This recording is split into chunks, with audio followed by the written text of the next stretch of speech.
Britain today starts 4 days of celebrations to mark the Queen's platinum anniversary, Jubilee. 70 years of loyal service as the head of state of not just the UK, but of Commonwealth countries like our own. Boy, have we been lucky to have such a stable system of government for so long. But our Albanese government has said almost nothing in praise of the Queen or what she's done for us.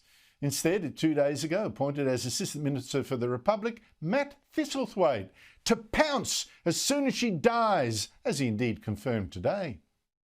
Firstly, I'd like to congratulate the Queen on her Jubilee and her reign. I think she's been a fantastic monarch and leader of the Commonwealth. But as she comes to the twilight of her reign, I think Australians are naturally beginning to ask themselves, well, what comes next for Australia? Do we want King Charles, or are we mature enough and independent enough to look to appoint one of our own as our head of state? A Republican vulture poised to pounce the second the Queen dies. How old is she? 96? I can see Thistlethwaite checking his watch already. Get ready, guys. Flap, flap, flap. You know, I'm hovering over the Queen. We could have a Republic coming any second. Joining me from London is someone I've wanted to catch up with for a long while. Excellent Daily Mail columnist, charming GB News presenter, Dan Wootton. Dan, thank you so much for your time. You've worked in Britain for yonks. You've had in Britain, I don't know how long you've been there actually, celebrations of the Queen's 50th, her 60th, now her 70th. Do you think the same passion is still there? Do you know what? It's fascinating, Andrew. Great to talk to you, by the way. And yeah, it was a bit of a rude welcome from the Albanese government to the Queen, as she marks her Platinum Jubilee, that's for sure. But what I would say, it's fascinating, actually.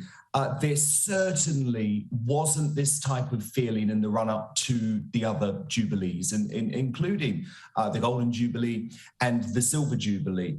What happened before those events actually was of public apathy in the days before the event. And then when it actually happened, there was mass rapture and everyone in the country got into it. This is very different because this is historic, Andrew. And I think we know that what's about to happen over the next few hours could be the last time that we see the Queen on the Buckingham Palace balcony. And so apart from a very tiny portion of Republicans, and I have to say, the awful Guardian newspaper, which ran a guide on how to avoid the Jubilee for Republicans on its front page yesterday. Apart from that tiny minority in the UK, everyone appreciates what this means for the Queen. Dan, honestly, really, how to avoid it? I mean, what party poopers you have to be? How intolerant. But Dan, speaking of that, you know, like I saw a YouGov poll showing just 22% of Britons want to end the monarchy. But the one bit in there that sort of worried me, although, you know, look, the young are stupid, they do get wise, you get conservative with age. But when they polled people aged 18 to 24, it was 1/3 yes to the monarchy, 1/3 no, and 1/3 just went, huh?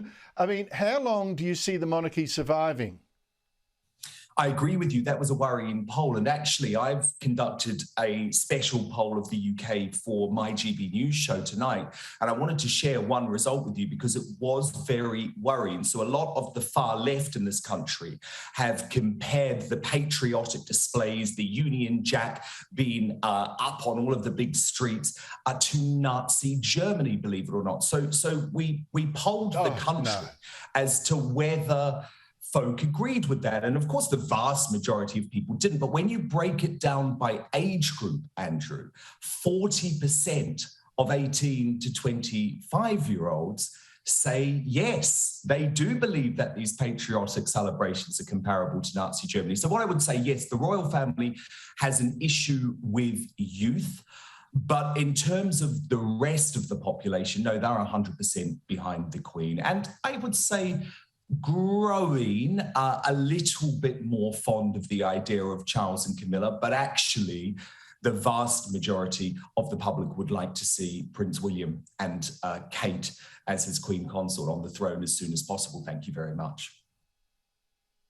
Oh, look, Dan, I actually think that's quite important. I think people are looking beyond Charles very much hoping for William, who I think will actually be very good. Charles, boy, I think there's probably all bets are off. Meanwhile, speaking of the Queen's grandchildren, Prince Harry and Meghan Markle, they've come back, bringing at last their 2 children, despite claiming it wasn't safe for them to bring them back to Britain. They needed full-time security paid for by the taxpayer. What's that about, them returning? Is there a Netflix camera crew with them? Is that what do they need material for this documentary that they've endlessly promised? Well, what we certainly know is that they need a bit of the royal stardust, Andrew, because it's not working out for them in America. Netflix has axed Meghan's long-awaited telly show, and you're right, it's not keeping up with the Kardashians, it's keeping up with the Markles, which is just so crass. And the big moment comes in the next few minutes when they will gather with other members of the royal family to watch Trooping the Colour, where Prince William and Prince Charles will be filling in for the Queen. The Queen is waiting at Buckingham Palace on the balcony.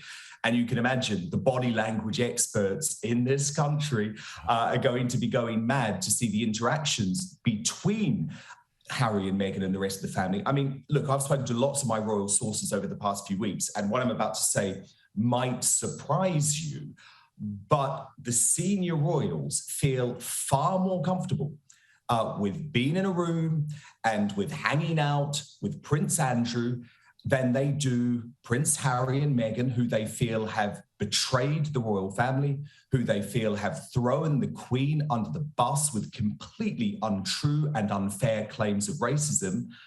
And it's not going to be a happy family reunion. The message, I'm told, is grin and bear it, keep calm and carry on for the Queen. But no, this idea that Harry and Meghan have been welcomed back into the bosom of the royal family just simply isn't true. All of the issues still remain. And remember, it's just a few weeks or potentially months away from the publication of this bombshell autobiography by Prince Harry, where he's expected to take aim at his father and Camilla. Oh, Dan, the whole thing is a joke. At least with Andrew, appalling though he may be, you know that what you tell him is not going to appear in a documentary, a TV story, Oprah, or a book the next day. I mean, you know that. With these guys, they are users big time. Dan Wootton, it's a pleasure to talk to you at long last. Hope to see you soon. Thank you so much for your time.